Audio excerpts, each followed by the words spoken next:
محفل رمضان کی جان ہماری شان ہمارے پیارے علماء کرام سے آراستہ اس نشست کا، جس میں الحمدللہ ملک کے مختلف مکاتب فکر سے تعلق رکھنے والے جید علماء کرام ہماری اس نشست میں ہمارے ساتھ موجود ہوتے ہیں. اور آج بھی جناب مفتی فضل سبحان صاحب، ڈاکٹر عمیر محمود صدیقی صاحب، ڈاکٹر محسن نقوی صاحب اور جناب علامہ ڈاکٹر عامر عبداللہ محمدی صاحب ہمارے ساتھ پینل پر موجود ہیں. السلام علیکم ورحمۃ اللہ. اور آج آپ سب جانتے ہیں جس عظیم ہستی کا ذکر خیر ہو رہا ہے، مولا علی کا ذکر خیر ہو رہا ہے، اسی پر اور انہی کی عظیم ذات پر، انہی کی عظیم ہستی پر، انہی کے فضائل و مناقب پر ہم گفتگو کریں گے، ذکر کریں گے. اور محسن نقوی صاحب آپ سے آغاز، آپ تینوں کی اجازت سے. محسن صاحب بسم اللہ. بسم اللہ الرحمن الرحیم. دیکھیں، حضرت علی علیہ السلام کے جہاں تک تعلق ہے تو ان کے فضائل اور مناقب جو ہیں ان کے بارے میں نبی پاک کی حدیثیں ہیں سب وہ اپنی جگہ پر، اور اس کے ساتھ ساتھ جو غزوات میں ان کی کارنامے ہیں ان کے، اور تقریباً کوئی بڑا غزوہ ایسا نہیں ہے کہ جو ان کی شمولیت کے بغیر مسلمانوں کو فتح اس میں حاصل ہوئی ہو. اور اسی لیے ان کا ایک عمومی جس سے جانے جاتے ہیں شیر خدا ان کو کہا جاتا ہے. یہ سب چیزیں تاریخ میں اور اس کی کتابوں میں محفوظ ہیں. لیکن ہم آج اس حوالے سے جس طرف توجہ دلانا چاہیں گے وہ یہ ہے کہ حضور نے فرمایا، نبی پاک صلی اللہ علیہ وسلم نے، انا مدینۃ العلم وعلی بابھا، میں علم کا شہر ہوں. اور ترجمہ اس کا یہ کیا جاتا ہے کہ علی اس کا دروازہ ہے. ہم تھوڑا سا اس کو تبدیل کرتے ہیں ترجمے کو، اور یہ ہے اہل علم تشریف فرما ہے کہ بنیادی طور پہ باب کی معنی ایک ایسے اس کے ہیں کہ جو کہنا چاہیے کہ باہر سے ایسی چیزوں کے آنے سے روکے یا اندر کی حفاظت کرے کہ جو ناپسندیدہ ہیں، جو چیزیں نہیں آتی. یعنی گیٹ جو ہے گھر میں یا اس میں دروازہ جو کمرے میں اس لیے لگایا جاتا ہے کہ جب ہو سکے اس کو چیزوں کو محفوظ رکھنے کے لیے اس کو بند کیا جا سکے. گیٹ بند کر دیا تو باہر سے جو ناپسندیدہ جانور ہیں یا لوگ ہیں وہ بغیر اس کے نہیں آ سکتے. تو جب نبی پاک صلی اللہ علیہ وآلہ وسلم فرماتے ہیں کہ انا مدینۃ العلم، اور علم سے مراد یہاں ہدایت ہے، وحی ہے، اللہ تعالیٰ کی طرف سے جو نازل ہے، دین اسلام. بالکل. کیونکہ قرآن مجید میں العلم کی لفظ جو ہے بہت مقامات پر اسی معنی میں استعمال ہے، دین کے معنی میں. اور یہ تابعین تبع تابعین تک ایک رویہ تھا کہ جب کوئی مسئلہ پوچھا جاتا تھا اس کا کوئی جواب دیتا تھا، پوچھتے تھے کہ حل فی علم، کیا اس میں کوئی علم موجود ہے؟ تو اس کا مطلب یہ ہوتا تھا کہ قرآن سے یا سنت سے اس پہ کوئی دلیل موجود ہے، نبی پاک صلی اللہ علیہ وآلہ وسلم کا کوئی فرمان موجود ہے، تو وہ اس کو بتا دیا کرتے تھے. تو علم کی جو اصطلاح ہے وہ یہ نہیں ہے کہ اس میں ہر چیز کا کھیتی باڑی اور یہ وہ سارے علوم شامل ہیں. انا مدینۃ العلم وعلی بابھا کا مطلب یہ ہے کہ یہ جو ہدایت ہے اور جو وحی الہی ہے اس کے ذریعے سے جو ہدایت پہنچ رہی ہے اس کا میں مرکز اور محور، اور علی اس کا دروازہ ہیں. یعنی علی کا فریضہ یہ ہے کہ کوئی ایسی چیز کہ جو دین میں نہ ہو اور اس کو دین میں شامل کرنے کی کوشش کی جائے تو اس سے وہ حفاظت کا ان کا وہ ہے کہ وہ اس سے حفاظت کریں گے. اور ہم یہ دیکھتے ہیں کہ ظاہر ہے کہ نبی پاک صلی اللہ علیہ وآلہ وسلم کے زمانے میں بھی اور خلفائے راشدین رضوان اللہ علیہم تعالی اجمعین کے زمانے میں بھی کہ غیر لوگ جو تھے، غیر قبائل کے، غیر عرب، بہت دور دراز سے لوگ آتے تھے، اس میں شرکت کرتے تھے. تو ان کا جو فہم دین ہے وہ اس کے مقابلے میں بہت کم ہوتا تھا کہ جو بچپن سے نبی پاک صلی اللہ علیہ وسلم ساتھ ہیں، مثلا حضرت ابوبکر صدیق رضی اللہ تعالیٰ عنہ ہیں، یا حضرت عثمان غنی رضی اللہ تعالیٰ عنہ ہیں، حضرت عمر رضی اللہ تعالیٰ، حضرت علی علیہ السلام کی تو پرورشی ان کی گود میں ہوئی وہ ہوئی. تو جہاں یہ دین کو بیان کرتے تھے یہ حضرات، وہاں اگر کوئی ایسی بات سامنے آتی تھی کہ جو دین میں نہیں ہے تو اس سے دین کی حفاظت بھی بالکل ٹھیک، بہت اچھا.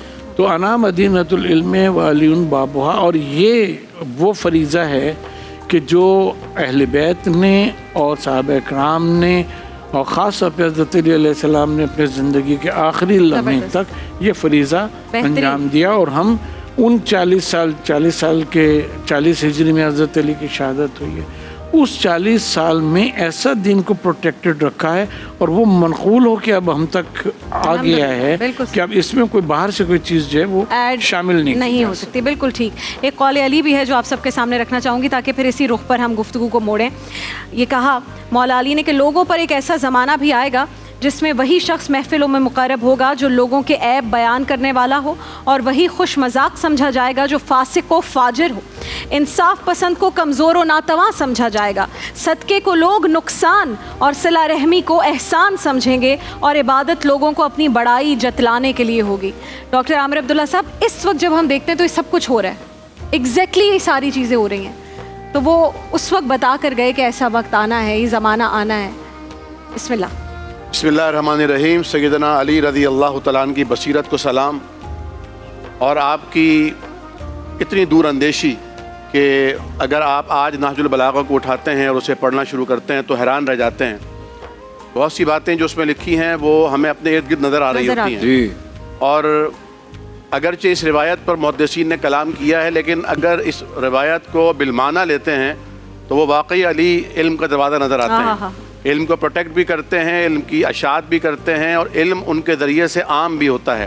اور صحابہ کرام کو جب کوئی مسائل درپیش ہوتے تو حتیٰ کہ خلفائے راشدین تک کو بھی تو وہ پوچھتے تھے کہ علی کہاں ہیں، ان سے پوچھیے. وہ مسئلہ بتاتے اور اس کو ایکسیپٹ کیا جاتا کیونکہ وہ اتنی دور اندیش تھے اور اتنی فقاہت اور بلاغت کے حامل تھے.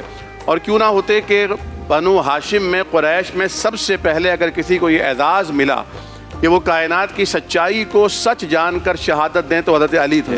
یعنی سب سے پہلے آپ ایمان لے کر آئے، اور نہ صرف ایمان لے کر آئے بلکہ حضور کی زیر سایہ پروان چڑھے. آپ کی ساری نشو و نما، ساری تربیت ذہنی، روحانی، نفسیاتی حضرت نبی کریم نے فرمائی. اور پھر آپ ہی کی لخت جگر آپ کے نکاح میں آئیں.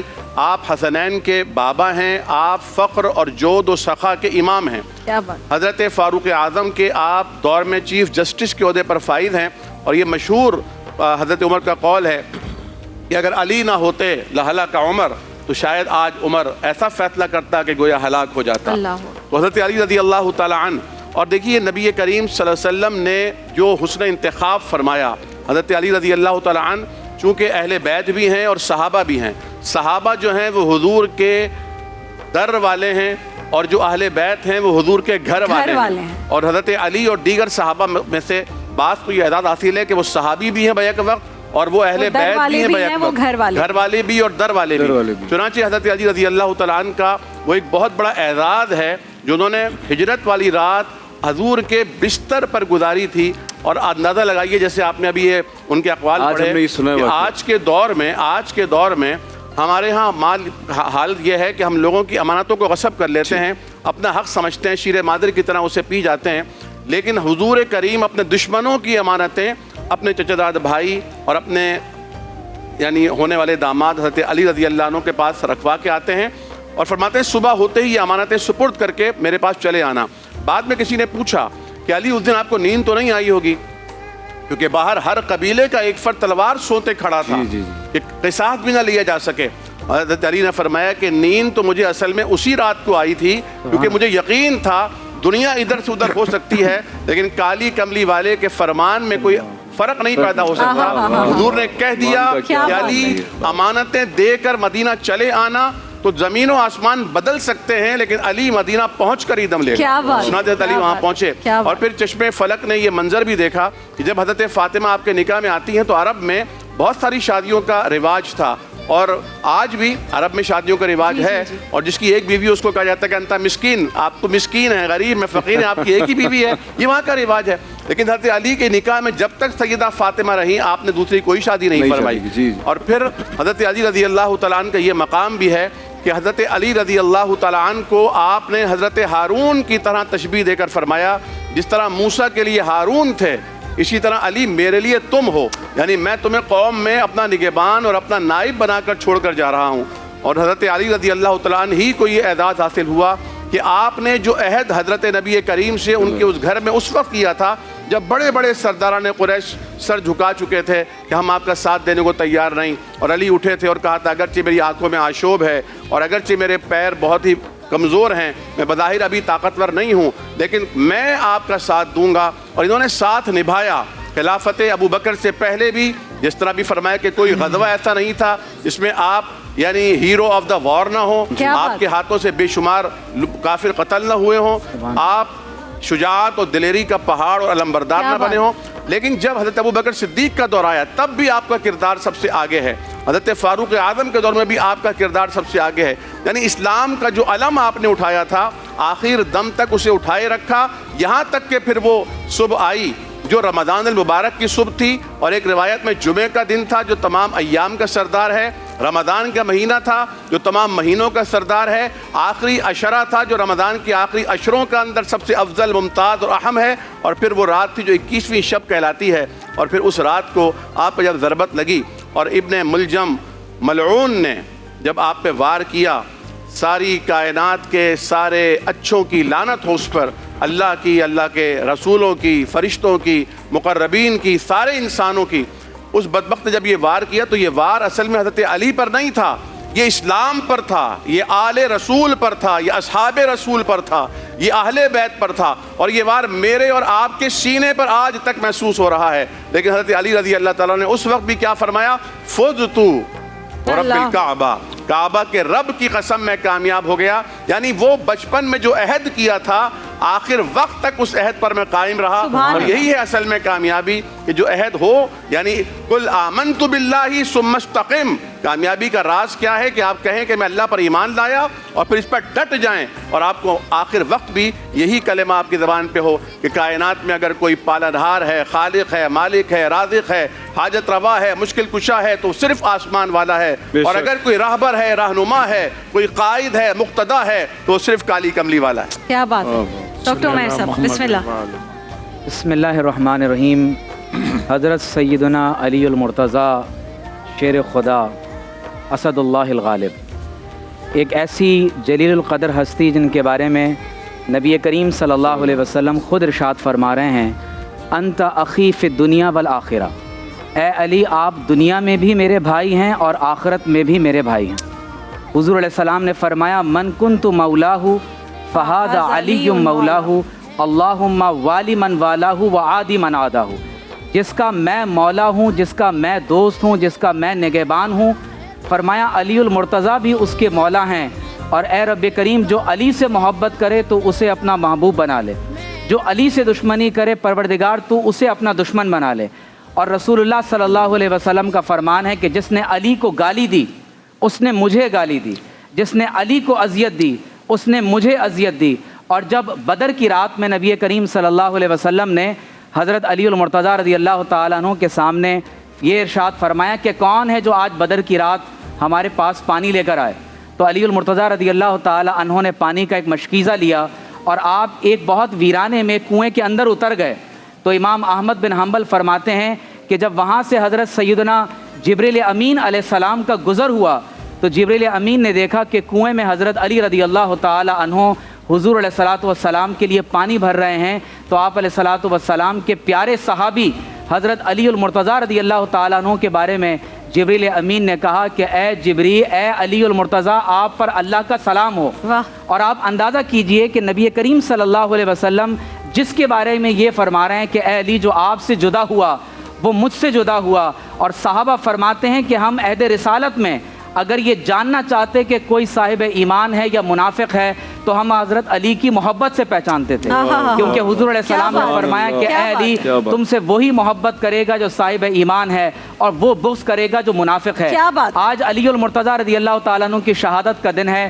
حضور علیہ الصلوۃ والسلام نے فرمایا تھا کہ اے علی اس کائنات میں سب سے زیادہ شقی القلب دو لوگ ہیں، فرمایا ایک وہ جس نے صالح علیہ السلام کی اونٹنی کی کونچیں کاٹی تھیں اور اسے شہید کیا تھا، اور اے علی دوسرا کائنات کا بدبخت ترین شخص وہ ہے جو آپ کو شہید کرے گا۔ جب حضرت علی المرتضیٰ رضی اللہ تعالی عنہ نماز فجر سے پہلے روانہ ہوئے تو آپ کی عادت یہ تھی آپ لوگوں کو نماز سے پہلے جگایا کرتے تھے. آپ اعلان فرما رہے ہیں الصلاۃ الصلاۃ, لوگوں نماز کے لیے آ جاؤ. تو عبد الرحمن بن ملجم ایک خارجی تھا, آپ لفظوں پر غور کیجئے گا, ایک خارجی تھا. حضرت علی المرتضیٰ رضی اللہ تعالیٰ عنہ کو شہید کرنے کے لیے اس نے 1 مہینے تک اپنے خنجر کو زہر میں یعنی اس نے ڈبو کر رکھا, اور وہ بعد میں کہتا ہے کہ اگر اس خنجر سے میں پورے شہر کے لوگوں کو قتل کرنا چاہتا تو وہ بھی قتل ہو جاتے. علی المرتضیٰ رضی اللہ تعالیٰ عنہ کے سر مبارک پر جب تلوار کا وہ حصہ لگا تو آپ کے چہرہ مبارک تک وہ تلوار آ گئی. آپ کے چہرہ مبارک پر اللہ کا سلام ہو. تو علی المرتضیٰ رضی اللہ تعالیٰ عنہ کو صحابہ کرام نے جب اپنی باہوں میں لیا تو علی المرتضیٰ رضی اللہ تعالیٰ عنہ نے فرمایا کہ اگر میں شہید ہو جاؤں تو اسے صرف 1 وار سے قتل کرنا, 1 وار سے قتل کرنا, اور اس کی لاش کا مسئلہ نہ کرنا, اور اگر میں حیات رہا تو میں اس کا بندوبست پھر خود کروں گا. دانش بھائی آپ غور کیجئے کہ علی المرتضیٰ رضی اللہ تعالیٰ عنہ نماز فجر کے لیے جا رہے ہیں, لوگوں کو اٹھا رہے ہیں, اور جب اس حال میں شہید ہونے کا وقت آ رہا ہے تو اپنا نائب فوراً کسی کو مقرر کرتے ہیں اور فرماتے ہیں کہ آپ میری جگہ نماز فجر پڑھائیں. اور جب 3 دن کے بعد علی المرتضیٰ رضی اللہ تعالیٰ عنہ کی شہادت کا وقت قریب آتا ہے تو آپ حکم دیتے ہیں, خوشبو نکالتے ہیں, ایک خوشبو آپ کے سامنے پیش کی جاتی ہے, اور فرماتے ہیں کہ جب میرا وصال ہو جائے تو یہ خوشبو میرے جسم کے جوڑوں پر مل دینا, کیونکہ یہ وہ خوشبو ہے کہ جب میں نے اپنے ہاتھوں سے محمد الرسول اللہ صلی اللہ علیہ وسلم کو غسل دیا تھا تو یہ خوشبو وہاں سے باقی بچ گئی تھی. اور یہ خوشبو میں نے اس لیے رکھی تھی کہ اس خوشبو کو میرے جسم پر لگا دیا جائے اور رسول اللہ صلی اللہ علیہ وسلم کی یہ سنت بھی مجھے عطا ہو جائے. اور علی المرتضیٰ رضی اللہ تعالیٰ عنہ جب 3 دن کے بعد شہید ہو رہے ہیں, حضرت امام حسن اور حسین اور عبداللہ بن جعفر رضی اللہ تعالیٰ عنہ مجمعین آپ کو غسل دیتے ہیں. آپ 63 برس کی عمر میں شہید ہو رہے ہیں, وہی عمر پائی جو رسول اللہ صلی اللہ علیہ وسلم کی عمر مبارک ہے. آپ کو قبر میں جب اتارا جاتا ہے تو قربان جائیں کہ علی المرتضیٰ رضی اللہ تعالیٰ عنہ کی جب داڑھی مبارک سرخ ہو گئی تو آپ نے فرمایا صدق رسول اللہ, صدق رسول اللہ, میرے نبی نے سچ فرمایا. تو پوچھا کیا ماجرا ہے؟ کہا کہ ایک روز حضور علیہ السلام نے مجھے دیکھا اور فرمایا کہ علی آپ کے سر پر تلوار کا وار ہوگا اور خون سے آپ کی داڑھی مبارک میں خضاب آ جائے گا. تو کہا صدق رسول اللہ, اللہ کے رسول علیہ السلام نے سچ فرمایا. اور علی المرتضیٰ کے فضائل کے بارے میں کیا کہا جائے کہ حضور علیہ السلام نے فرمایا کہ اے علی نفسو کا نفسی, دمو کا دمی, لحمو کا لحمی. اے علی آپ کا جسم میرا جسم ہے, آپ کا گوشت میرا گوشت ہے, آپ کا خون میرا گوشت ہے, میرا خون ہے. اور اے علی المرتضیٰ آپ تو میری جان ہیں. علی المرتضیٰ کے بارے میں آیت مباہلہ نازل ہو رہی ہے, آیت مودت نازل ہو رہی ہے, آیت تطہیر نازل ہو رہی ہے. اور خود محدثین نے یہ لکھا ہے کہ جب آیت تطہیر نازل ہوئی انما یرید اللہ لیذھب عنکم الرجس اہل البیت ویطہرکم تطہیرا, تو حضور علیہ السلام نے اپنی چادر مبارک میں ایک طرف علی المرتضیٰ کو لیا, دوسری طرف سیدہ کائنات کو لیا, حسنین کریمین کو لیا, اور فرمایا اے پروردگار یہ میرے اہل بیت ہیں, رب کریم جو ان سے محبت کرے تو ان سے محبت کر, اور جو ان سے بغض رکھے تو ان سے بغض رکھ. اور حضور علیہ السلام کا یہ فرمان اگر علی المرتضیٰ کی شان میں کوئی اور حدیث نہ بھی ذکر ہوتی تو حضور علیہ السلام کا یہ فرما دینا کہ اے علی آپ اور میری نسبت ایسے ہے جیسے موسیٰ علیہ السلام کے ساتھ ہارون علیہ السلام کو نسبت نصیب ہوئی, مگر یہ کہ میرے بعد کوئی نبی نہیں آئے گا. اور آقا علیہ السلام نے علی المرتضیٰ کے بارے میں خود ارشاد فرمایا کہ علی کے چہرے کو بھی دیکھنا عبادت ہے.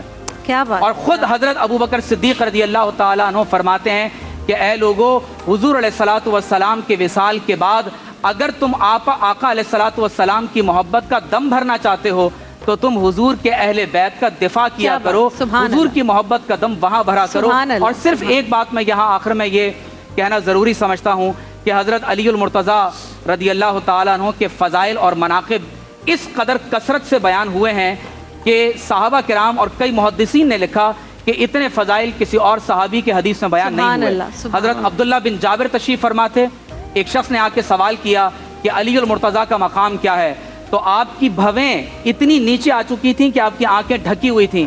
امام احمد بن حنبل فرماتے ہیں کہ اب جابر بن عبداللہ نے اپنا چہرہ اٹھایا, اپنی بھووں کو اپنے ہاتھوں سے اوپر کیا اور فرمایا ذاک خیر البشر, یہ وہ ہستی ہیں کہ اس وقت روئے زمین پر علی المرتضیٰ کا کوئی ہم پلہ نہیں. اللہ اکبر, اللہ اکبر. فضل سبحان صاحب, بسم اللہ. نحمدہ ونصلی علی رسولہ الکریم۔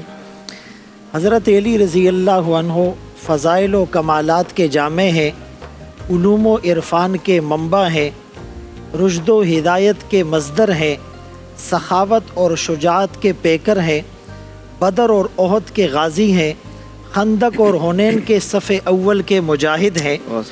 اور قرآن کریم میں ان کے بارے میں آیت مباہلہ ندعو ابناءنا و ابناءکم یہ آیت نازل ہوئی۔ ھذان خصمان اختصموا فی ربہم، بدر کے اندر جو مبارزہ ہوا یہ آیات نازل ہوئی۔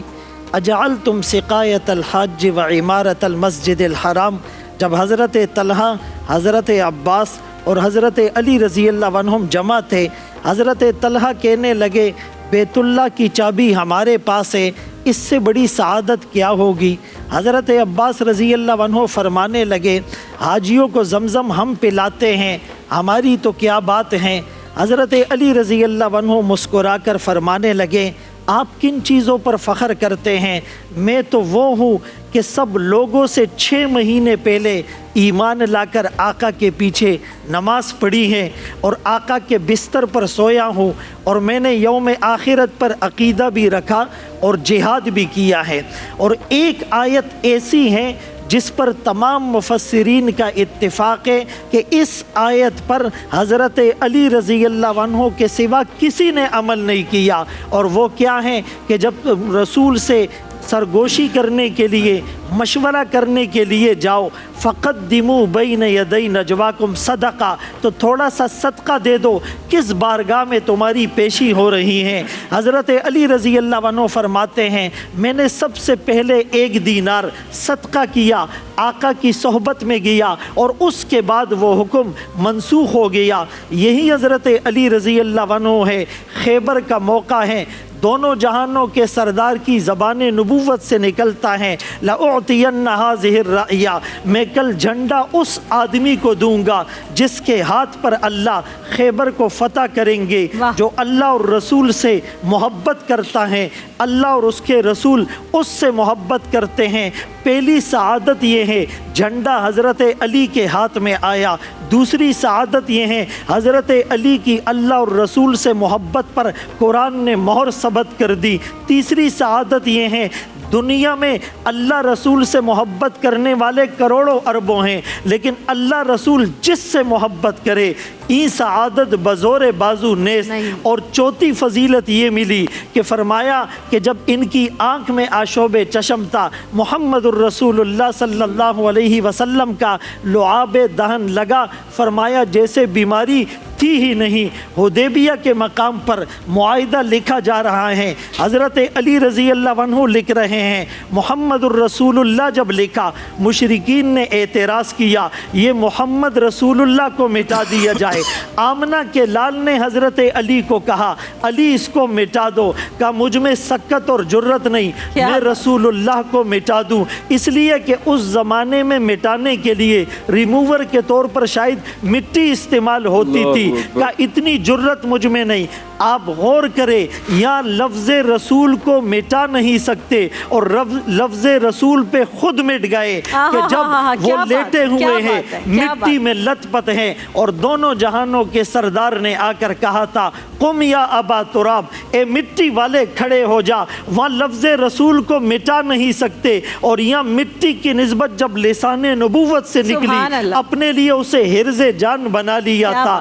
یہی حضرت علی رضی اللہ عنہ تھے جن کے بارے میں محمد الرسول اللہ نے فرمایا کہ جب مواخات قائم ہوئی ایک کو دوسرے کا بھائی بنایا، حضرت علی رونے لگے، فرمایا کیوں روتے ہو؟ کہا آپ نے سب کو کسی کا بھائی بنا دیا، مجھے نہیں بنایا۔ فرمایا اے علی انت اخی فی الدنیا والآخرہ، تو دنیا میں بھی آخرت میں بھی میرا بھائی ہے، انت منی بمنزلت ہارون یا موسیٰ، تو تو موسیٰ علیہ السلام کے لیے ہارون علیہ السلام جیسے تھے، میرے لیے ایسا ہے، لیکن اس کے بعد نبوت کا دروازہ بند ہو جائے گا۔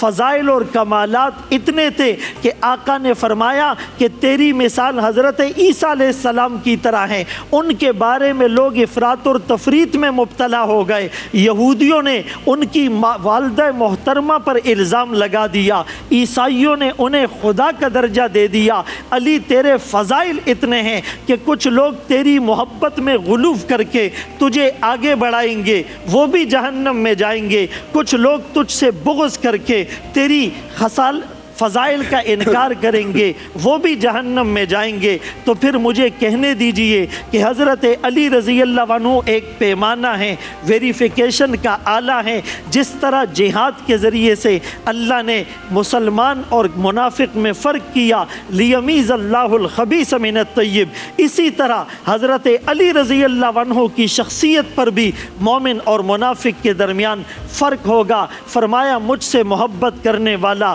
مومن ہوگا، مجھ سے بغض کرنے والا منافق ہوگا۔ حضرت علی رضی اللہ عنہ کی شہادت کے موقع پر ابن ملجم نے، ابن شجرہ نے اور وردان 3 بدبختوں نے حملہ کیا تھا، لیکن نماز کی حالت میں، سجدے کی حالت میں، قرآن کی تلاوت کرتے ہوئے 11، 13، 17، 19 یا 21 رمضان المبارک کو جان آفری کے حوالے کر کے دنیا کو پیغام دیا۔ فنا فی اللہ کی تہ میں بقا کا راز مضمر ہے، جسے مرنا نہیں آتا اسے جینا نہیں۔ کیا بات ہے، کیا بات ہے، سبحان اللہ، سبحان اللہ، سبحان اللہ۔ اتنی اچھی گفتگو چاروں نے کی، ماشاءاللہ ماشاءاللہ۔ اور اسی گفتگو کے تسلسل میں یہ وقت پتہ ہی نہیں چلا کیسے گزر گیا، منقبت کی درخواست آپ من کنت مولا، من کنت مولا، فہذا علی مولا، فہذا علی مولا، من کنت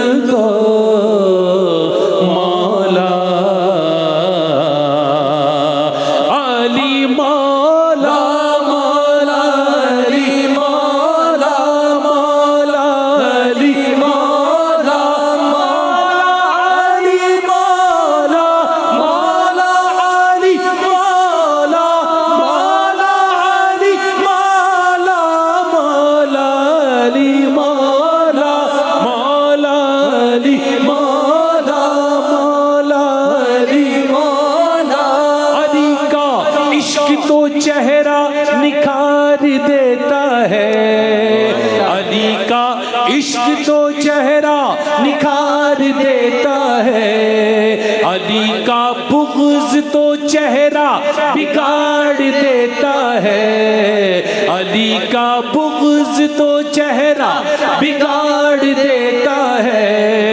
علی کو ادنا سمجھنے والے سن تو ذرا، علی وہ ہے جو ایک ہاتھ سے خیبر اکھاڑ دیتا ہے۔ بولو علی مولا مولا، علی مولا مولا، علی مولا مولا، علی مولا۔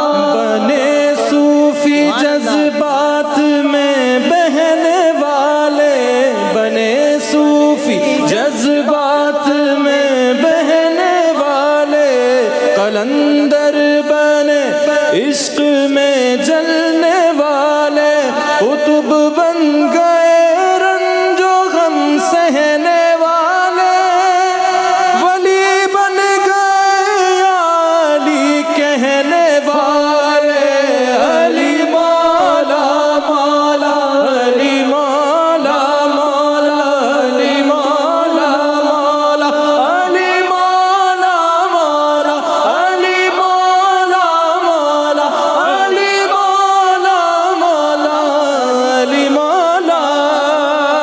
علی کے در سے جو مانگا تو ہر مراد ملی، پکارا ان کو جو مشکل میں تو امداد ملی، لیا جو نام علی عشق صحابہ رکھ گئے، مجھے صدیق عمر عثمان سے بھی داد ملی۔ علی مولا مولا علی مولا مولا علی مولا مولا علی مولا۔ منظر فضائے دہر میں سارا علی کا ہے، منظر فضائے دہر میں سارا علی کا ہے، جس سمت دیکھتا ہو نظارہ علی کا ہے۔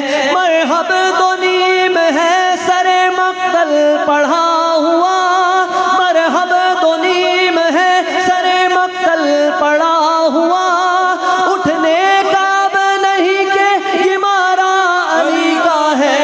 مولا علی مولا مولا علی مولا مولا علی مولا مولا علی مولا مولا علی مولا مولا علی مولا۔ تم دخل دے رہے ہو عقیدت کے باب میں، تم دخل دے رہے ہو عقیدت کے باب میں، دیکھو معاملہ یہ ہمارا علی کا ہے۔ مولا علی مولا مولا علی مولا اور مولا۔ جب گردنیں جھکی ہوں تو سر کاٹتے ہیں لوگ، جب گردنیں جھکی ہوں تو سر کاٹتے ہیں لوگ، جھکتا نہیں وہ سر جو سدا سرفراز ہو۔ کہہ دے سبحان اللہ، کہ جھکتا نہیں وہ سر جو سدا سرفراز ہو۔ سر کاٹنا علی کا تو ممکن ہی نہیں تھا، قاتل بھی منتظر تھا کہ وقت نماز ہو۔ علی مولا مولا علی مولا مولا علی مولا۔ ہمارے ساتھ ایک لائیو کالر ہیں جی، السلام علیکم وعلیکم السلام جی، کون کہاں سے بات کر رہا ہے؟ جی، میں مبین بات کر رہی ہوں ضلع وہاڑی سے۔ جی فرمائیے۔ جی دانش بھائی، میرے ایک تو کوشچن ہے، یہ ہے کہ مفتی صاحب سے کہ میری 3 بیٹیاں ہیں اور اللہ پاک نے مجھے 8 سال بعد بیٹا دیا تھا، جو کہ 9ویں مہینے میں اس کی پیٹ کے اندر ہی ڈیتھ ہو گئی تھی۔ تو سی سیکشن ہوا میرا، تو میں نا بڑی مشکل سے یہ آپ سے بات کر رہی ہوں۔ جی میرے بچے کی ڈیتھ ہو گئی، تو ایک تو میرے لیے اور میرے خاوند کے لیے وہ بچے راہ نجات بنے گا ہمارے لیے، اور نمبر 2 سر میں دیہی علاقے میں رہتی ہوں، یہاں پر جو لوگ ہیں وہ میرے ساتھ اس طرح سے ٹریٹ کرتے ہیں کہ جو پریگننٹ عورتیں ہیں یا کوئی مطلب کہ جو بچے پیدا کرنے والی عورتیں ہیں وہ میرے پاس نہیں آتی۔ اس کے بچے کی ڈیتھ ہوئی ہے تو کہیں ہمارے ساتھ اس طرح کا معاملہ نہ ہو جائے، تو کیا دینی اور سائنسی لحاظ سے یہ بات درست ہے کہ اگر ایک عورت کا بچہ اس طرح نہیں ہرگز میں کرام سے بھی میں بات کراتا ہوں، لیکن ہرگز نہیں ہے۔ کرام سے بھی سنیں گے، لیکن میں معذرت کرتی ہوں ان سب لوگوں کی طرف سے، نہیں میرا بچہ بالکل بھی ایسا نہیں، آپ بالکل ایسا کیا لوگ ہیں اور کیا زمانہ آ گیا ہے۔ میں پرانے پریگننٹ سے نمازیں بھی پڑھتی رہی ہوں، وظائف بھی کرتی رہی ہوں، صورتیں بھی پڑھتی رہی، یہ اللہ کی طرف سے جزا ہے یا سزا ہے، بالکل کوئی سزا نہیں ہے، کوئی سزا نہیں ہے، اللہ دے کے بھی آزماتا ہے، اللہ لے کر بھی آزماتا ہے۔ اللہ تعالیٰ صبر دے آپ کو اور آپ کی فیملی۔ ابھی علماء کرام سے بھی پوچھنا، آپ ٹی وی کے سامنے جائیے، یہ ان کے لیے بھی ہے نصیحت، ان کے لیے بھی ہوگی جو ایسا کرتے ہیں، اور آپ کے لیے بھی جو آپ ایسا محسوس کر رہی ہو۔ یا اللہ جی، سب سے پہلے تو میری بہن کو قرآن کی یہ آیت ہے، سورہ بقرہ 2 پارہ، وَلَنَبْلُوَنَّكُمْ بِشَيْءٍ مِّنَ الْخَوْفِ وَالْجُوعِ وَنَقْصٍ مِّنَ الْأَمْوَالِ وَالْأَنفُسِ وَالثَّمَرَاتِ۔ اللہ فرماتے ہیں ہم ضرور بضرور تمہیں آزمائیں گے، مال کے ساتھ، اولاد کے ساتھ، صحت کے ساتھ، پھلوں کی کمی کے ساتھ، جان کے لینے اور دینے کے ساتھ۔ وَبَشِّرِ الصَّابِرِينَ، ایسے صبر کرنے والوں کے لیے خوشخبری ہے کہ جب ان کے اوپر مصیبت آئے تو وہ کہیں انا للہ و انا الیہ راجعون اولئک علیہم صلوات من ربہم ورحمہ، ان پر اللہ کی رحمت ہوگی۔ اور حدیث پاک میں آتا ہے جب کسی کا بچہ انتقال کر جائے اور وہ اس پر صبر کرے اور وہ عدم بلوغت میں یعنی بالغ ہونے سے پہلے دنیا سے چلے جائے تو وہ تو بخشے بخشائے ہیں، ابراہیم علیہ السلام کے گرد وہ بچے جمع ہوں گے۔ اگر ان کے والدین گناہگار بھی ہوں گے تو یہ اپنے بچوں کا دامن پکڑ کر سفارش کر کے انہیں جنت میں لے جائیں گے، اور جنت میں ایک محل اس کو دیا جائے گا جس کا نام ہوگا بیت الحمد۔ اور سب سے بڑی بات یہ ہے کہ یہ جو اللہ کی طرف سے آزمائشیں آتی ہیں، اللہ کسی کو بیٹے دیتا ہے، کسی کو بیٹیاں دیتا ہے، کسی کو دونوں دیتا ہے، کسی کو کچھ نہیں دیتا۔ علماء نے لکھا یہاں اللہ نے ابتدا بیٹیوں سے کی، یہب لمن یشاء اناسا، اس لیے بیٹیاں اللہ کی رحمت ہے، ان کی جرمٹ میں اللہ آپ کو جنت میں لے جائیں گے، وہ بچہ آپ کی مغفرت کا سبب بنے گا۔ اور جو لوگ ان کو کہہ رہے ہیں یہ باتیں، جو لوگ ان کو کہہ رہے ہیں، لوگوں کو چاہیے کہ اللہ سے ڈرے، ہم جج بن کر فیصلہ نہ کرے۔ جب دوسرے کی بات آتی ہے ہم جج بن کر فیصلہ کرتے ہیں۔ ہمارے یہاں تو سب سے آسان کام دوسرے کو جج کرنا ہے، دوسرا کسی نیت سے کچھ کہہ رہا ہو نہ کہہ رہا ہو ہم جج کر جائیں کیونکہ ہم سب سے نیک ہیں، ہم سب کچھ جانتے ہیں۔ اللہ تعالیٰ دوسرے کی بات پر جج بن کر فیصلہ کرتے ہیں، اپنے معاملے میں وکیل بن کر صفائیہ پیش کرتے ہیں۔ ہم اللہ سے ڈرے اور اللہ جو ہے سب کے اوپر رحم فرمائے۔ میں اس میں ایک چیز ایڈ کروں، ان خاتون کے لیے سب سے زیادہ جو بات تسلی دینے والی ہو سکتی ہے وہ یہ ہے کہ رسول اللہ صلی اللہ علیہ وسلم کے جتنی نرینہ اولاد ہے، میں یہی سوچ رہی تھی ان تمام کا بہت بچپن میں نوزائیدگی کی کیفیت میں انتقال ہوا، اور نعوذ باللہ من ذالک منافقین نے ایک پروپیگنڈا شروع کر دیا کہ حضور علیہ الصلوۃ والسلام کی نسل مبارک تو نعوذ باللہ ختم ہو جائے گی۔ تو اللہ تعالیٰ نے تسلی کے لیے قرآن مجید کی پوری سورہ کوثر نازل فرما دی کہ انا اعطیناک الکوثر فصلی لربک وانحر انا شانئک هو الابتر۔ تو ان بہن کو چاہیے کہ ایک تو ان اپنے دل کو تسلی دیں کہ حضور علیہ الصلوۃ والسلام کی نرینہ اولاد کا بھی بچپن میں وصال ہوا۔ اور میں ایک گزارش کروں گا کہ قرآن مجید کی ایک آیت ہے، اللہ تعالیٰ فرماتا ہے استغفروا ربکم انہ کان غفارا یرسل السماء علیکم مدرارا ویمددکم باموال وبنین۔ اب آپ غور کیجئے کہ اللہ فرماتا ہے اگر تم کثرت سے استغفار کرو گے، اگر بارش نہیں برستی تو اللہ تعالیٰ تمہیں بارش عطا فرما دے گا، بے شک، اور تمہارے پاس اگر دولت نہیں ہے اللہ تمہیں دولت عطا فرمائے گا، اور اگر بیٹے نہیں ہیں تو اللہ فرماتا ہے کہ میں تمہاری بیٹوں کے ذریعے سے مدد فرماؤں گا۔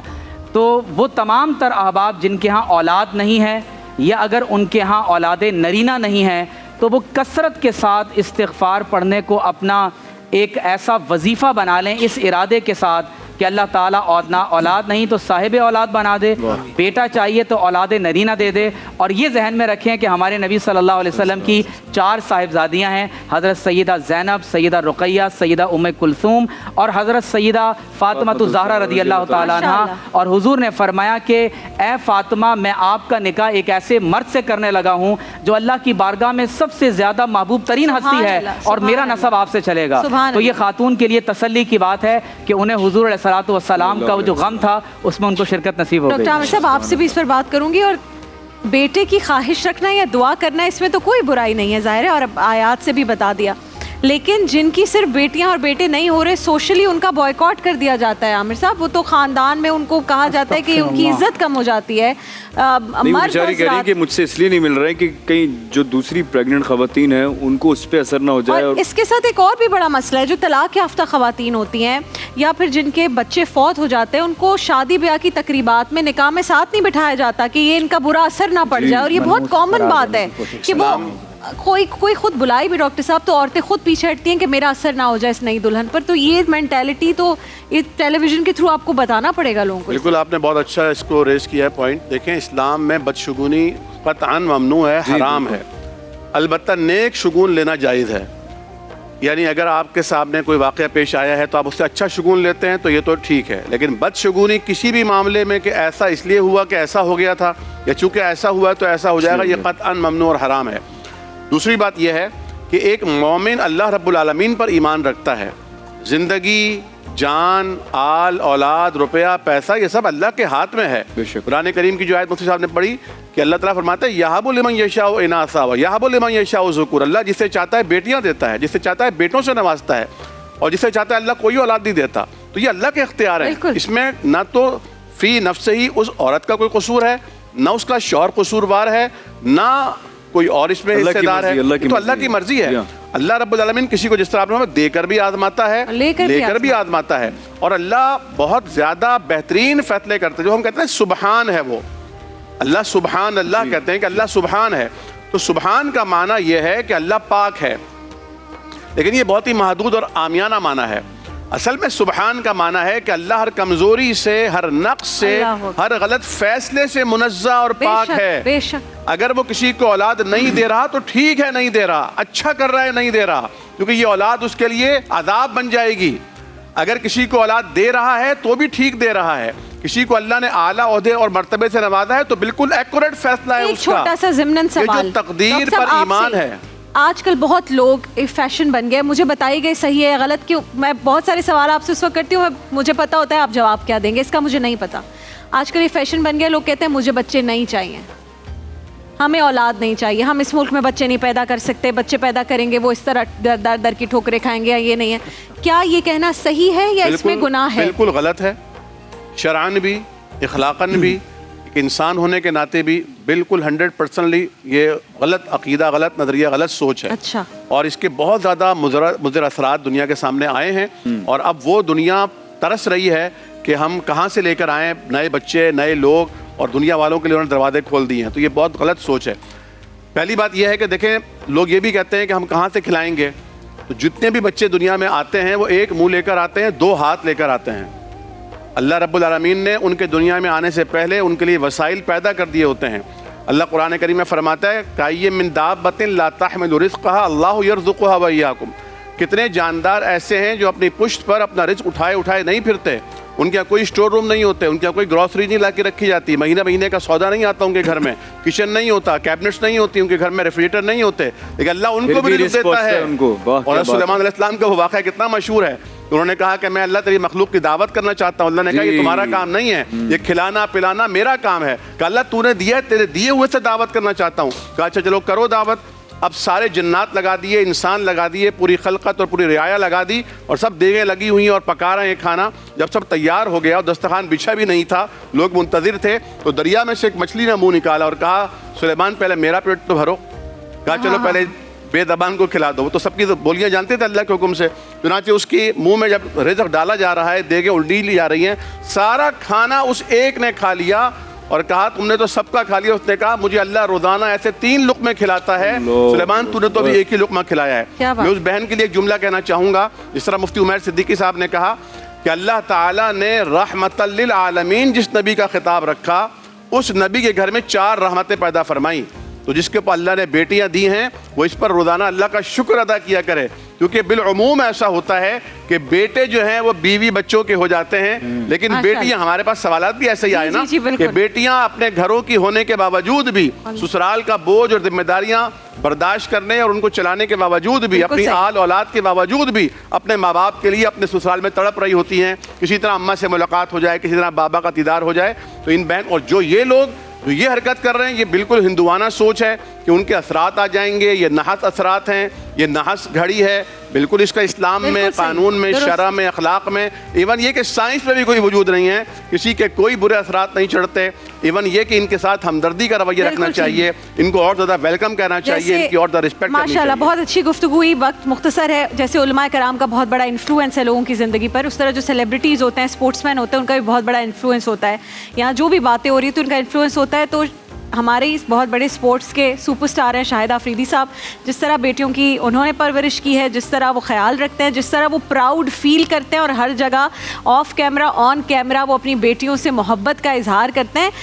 اس سیلیبریٹی سے بھی سیکھنا چاہیے، پھر علماء کرام جو گفتگو کرتے ہیں ان سے بھی ماشاءاللہ سیکھنا چاہیے. اور آج بہت مختصر رابعہ بہن، میری ایک بیٹی ہے جی، اور کاش کہ اور ہوتی. لیکن وہ بیٹی مجھے 4 بیٹیوں کا پیار دیتی ہے, میں بھی کوشش کرتا ہوں, اور میں نے اس کو پہلے شروع دن سے 10 سن کہا ہوا ہے, 10 سن, یعنی 10 بیٹوں کے برابر. کیا بات ہے. میں بھی اپنے والد صاحب کی ایک ہی بیٹی ہوں اور وہ یہی الفاظ کہتے ہیں جو آپ کہتے ہیں. ماشاء اللہ. ابھی اعتکاف میں مرنا وہ دیکھتے ہوئے بہت خوش ہو رہے ہوتے. دیکھیے محفل رمضان لائیو ٹرانسمیشن روزانہ دوپہر 3 بجے سے شام 7 بجے تک صرف گرین انٹرٹینمنٹ پر.